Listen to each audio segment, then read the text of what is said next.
দেশের সার্বভৌমত্ব ও অখণ্ডতার প্রশ্নে ভারতকে এক চুল ছাড় দেয়া হবে না, একথা বলেছেন বৈষম্য বিরোধী ছাত্র আন্দোলনের আহ্বায়ক হাসনাত আব্দুল্লাহ। দেশের চলমান পরিস্থিতিতে বৈঠক শেষে সাংবাদিকদের তিনি বলেন, প্রধান উপদেষ্টার কাছে ভারতের সঙ্গে গোপন চুক্তিগুলো প্রকাশের দাবি জানিয়েছে বৈষম্য বিরোধী ছাত্র আন্দোলন। দ্রব্যমূল্যের ঊর্ধ্বগতি, বিভিন্ন কমিশন গঠন, সাম্প্রতিক সহিংসতা, সীমান্ত হত্যার বিচার ও ভারতের সাথে পানির ন্যায্য হিস্সা সহ নানান বিষয়ে বৈঠকে আলোচনা হয়। ভারতের সঙ্গে বাংলাদেশের সম্পর্কে যেন দেশের সম্মান বজায় থাকে সে বিষয়ে প্রধান উপদেষ্টার দৃষ্টি আকর্ষণ করেছে শিক্ষার্থীরা।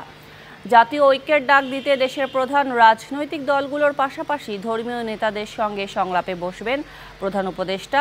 এর অংশ হিসেবে সন্ধ্যায় রাষ্ট্রীয় অতিথি ভবন যমুনায় ছাত্র প্রতিনিধিদের সাথে বৈঠক করেন তিনি। আগামীকাল রাজনৈতিক দল ও পরশু ধর্মভিত্তিক রাজনৈতিক দলগুলোর সঙ্গে বৈঠকে বসবেন প্রধান উপদেষ্টা ডক্টর মোহাম্মদ ইউনূস।